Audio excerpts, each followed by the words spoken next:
Hello everyone, this is Shadow Dragon with another episode of DC Universe Online. And this time we're going to be looking at the Atlantis starter mission from the live server as we went live a week ago. So I do have more experience with this now, and I can give you some tips along the way. This is a lower character, so it is going to have to be the event version, but I'll talk about feats in the regular version.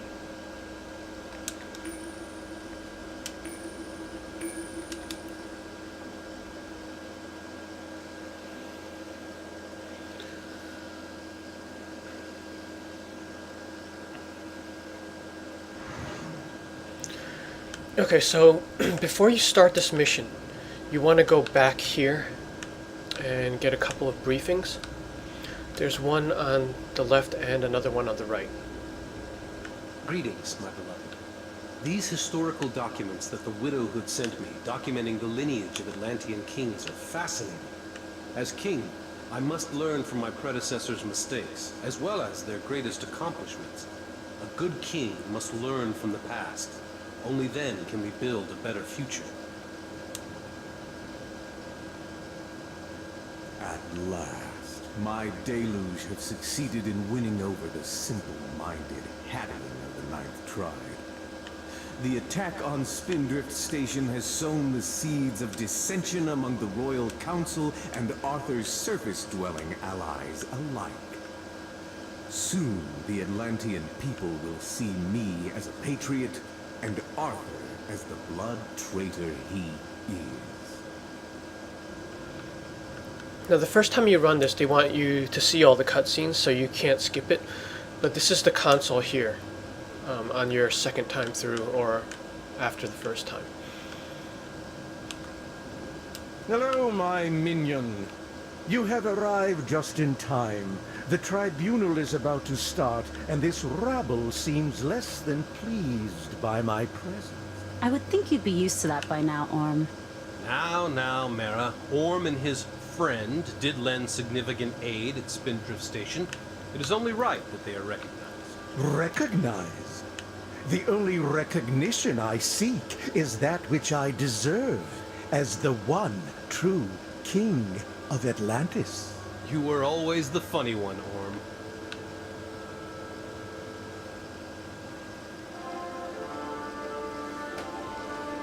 Your devotion to the surface world has brought our nation to the brink of ruin. Orin, son of the House of Atlan. Since being crowned king, you have been delinquent in your duties to Atlantis. Have you forgotten that I am your king? We have not. Which is why, by the order of Poseidon, we strip you of your royal title as King of Atlantis, and find you guilty of treason. This is madness. You would leave the throne vacant at such a critical time? Hardly, Arthur. Atlantis has chosen a true king to lead it. No longer will we allow an absentee, surface-loving half-breed to rule our proud realm. Guards, kill the traitors. Wrath! You will pay for this insolence.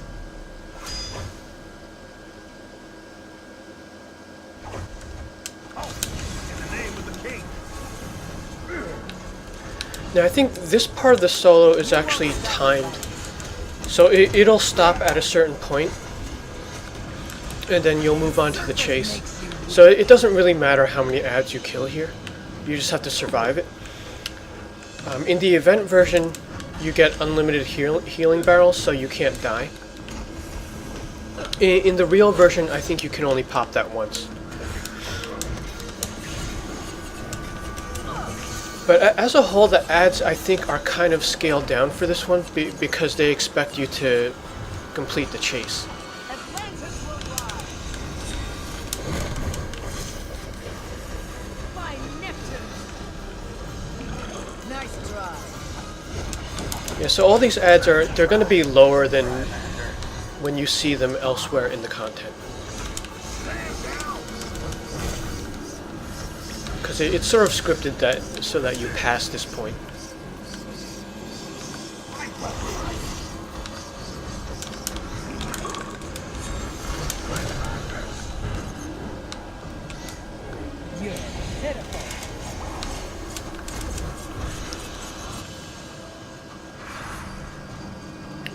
Now, with the chase, you don't need to kill all the ads. In fact, you may cut it close if you do on the real version.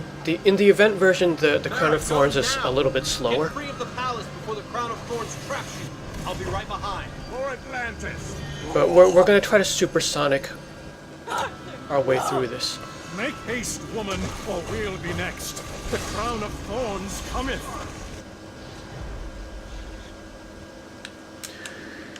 Now, the important thing to note is the ad that triggers the door is the one that's standing right by it. So you do need to take him out.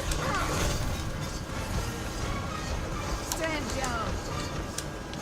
And you should pop a shield before you interact, because that way you could supersonic through the next segment, even if you get hit. And then again, target the ad at the end. Name of the king. Treasonous fiend. The others are going to catch up, but we'll get them with AoE damage.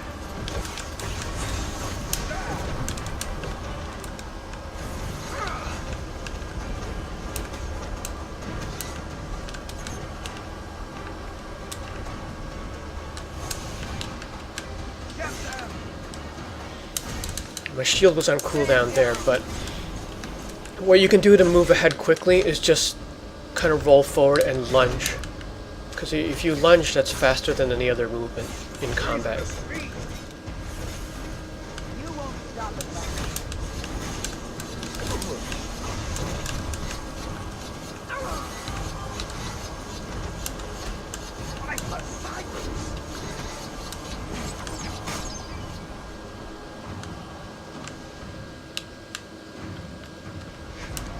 You're pitiful.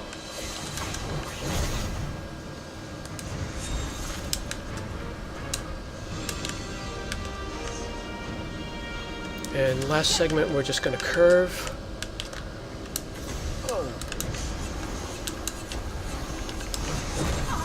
And try to interact with this. Sometimes you get interrupted here. But if you can shield up, if you trigger the last door, it makes all the ads disappear and we move on to the next scene. What have you done? We're trapped, and the Crown of Thorns is on our heels. You have doomed us. Orm, stop sniveling and use your brain. You and I will hold back the Crown of Thorns for as long as we can to buy time for our friend to deal with the Drift Commander.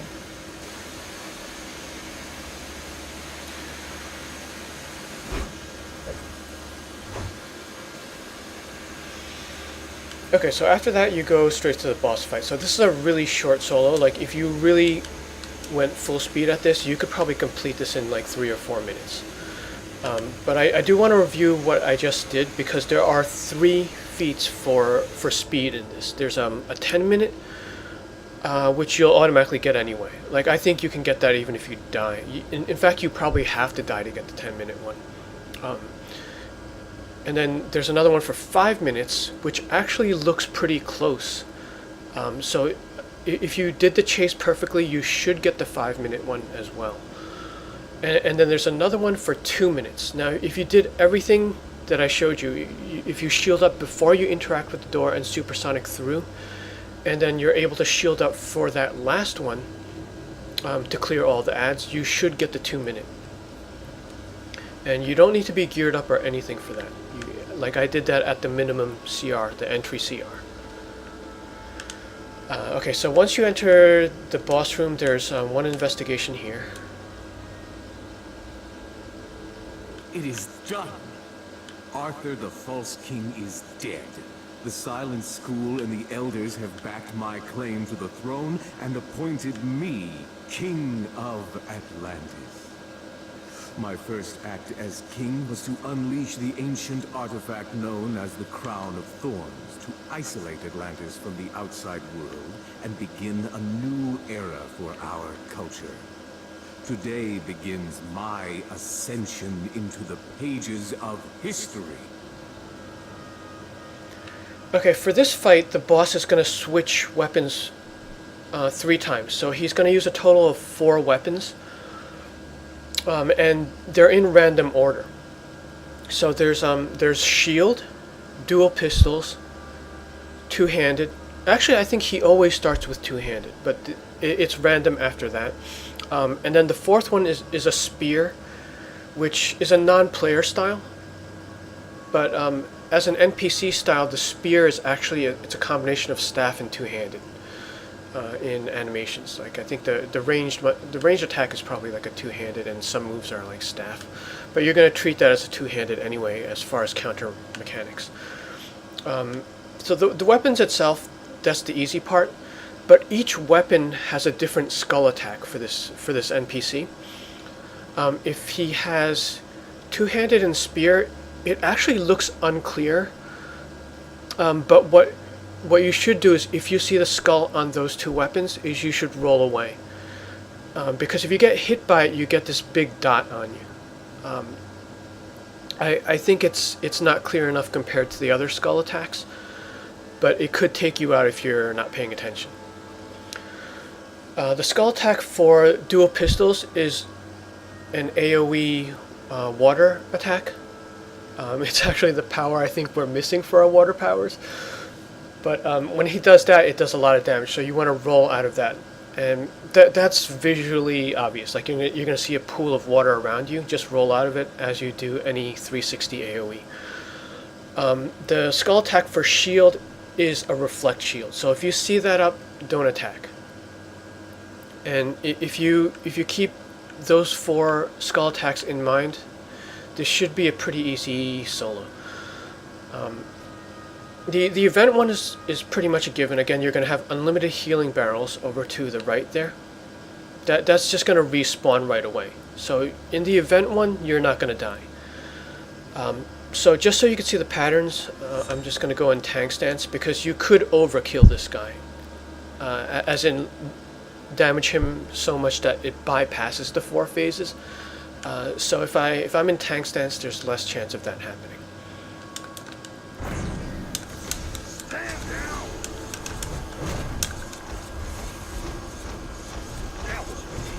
Okay, so he's starting with two-handed. Nice try, Rylander. Now I want to keep him up so that I see all the attacks at least. Okay, well, we skipped that one.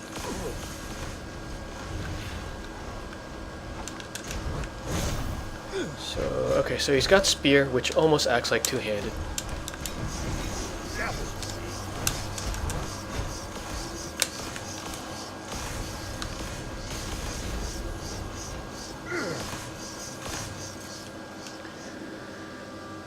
Okay, I guess we're not going to see the skull attacks, because even in tank stance, the event version is pretty much a given.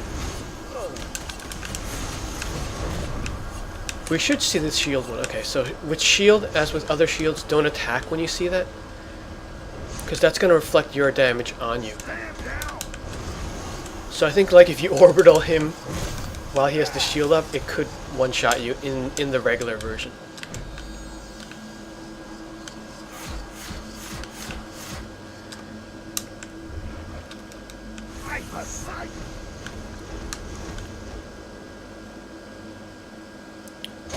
Okay, and that's his water attack for the dual pistols. That does a lot of damage. So you want to get out of that right away.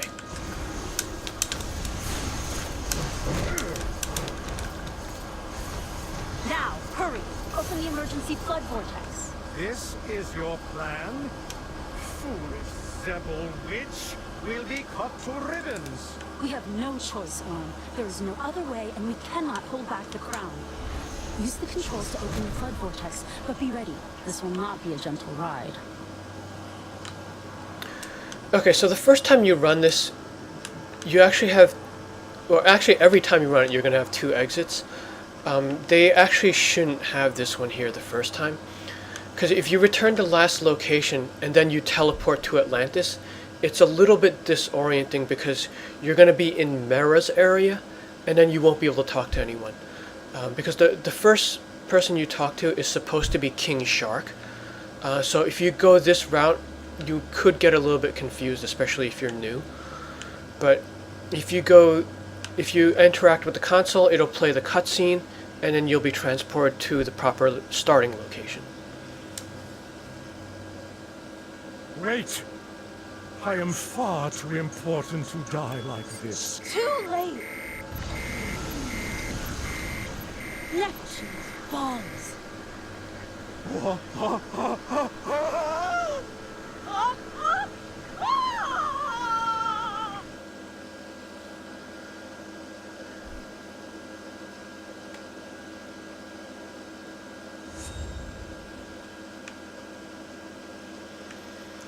Okay, so here we are starting with King Shark. Well, it looks like my dinner just woke up, boys. So then he sends you to the other area. See, this is where you would teleport to. If you're a hero, you're going to talk to Mara. If you're a villain, you're going to talk to Ocean Master. But if you come here first without talking to King Shark, you can't talk to anyone. So Ocean Master won't have that bubble above his head. Excellent, you survived. It would be no small task finding another bodyguard with your particular skill set. King Shark has connected... So then Ocean Master sends you back to King Shark. It's a little bit less user-friendly for the villain version. And part of the reason is because if you warp rally, you're going to be in the hero area. It seems the House of Atlantis wants King Shark to get them past the Crown of Thorns. Okay, so this starts off the pointer, which I believe is only one step. So like once you complete this, it'll go into the dailies. Like all of the quest givers for the dailies will open up. So one of the things you have to do after you complete the solo for the first time is you have to complete the scepter artifact in your journal, because otherwise you won't get the map pointer for the actual mission. And then it doesn't auto-select the Atlantis mission, so you're going to want to manually do that. Greetings, my loyal cohort. I have a new proposition for you. The Royal Council of Atlantis has called a tribunal, which I must attend. I would have you act as my personal bodyguard while in Atlantis. Your presence will be compensated. Okay, so you see below in this pointer mission, as well as a lot of the dailies, the ads are tightly packed. So in this zone, I highly recommend that you have a weapons build. Because with the weapon, you're not going to AoE damage or aggro things on the side. My rage will only fuel my madness.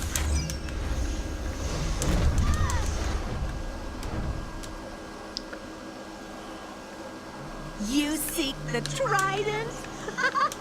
No one will pay for So I typically stick to weapons, buffs, or things that are single target.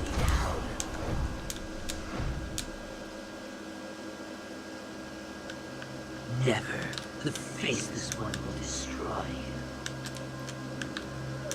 There's another daily in this location as well, except you're going to be targeting the other ad, the Adept. For the starter, the starter is the only one where you're targeting the Acolyte. The pain only fuels my magic.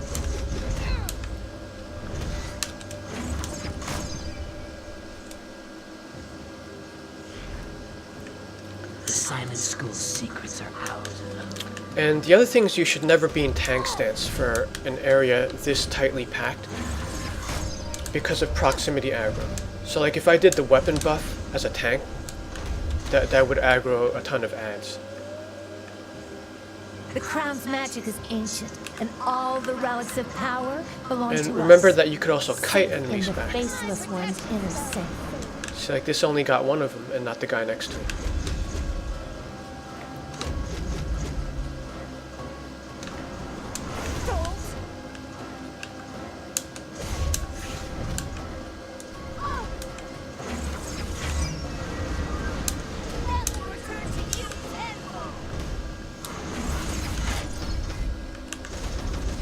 Now, I kind of have mixed feelings about this type of setup.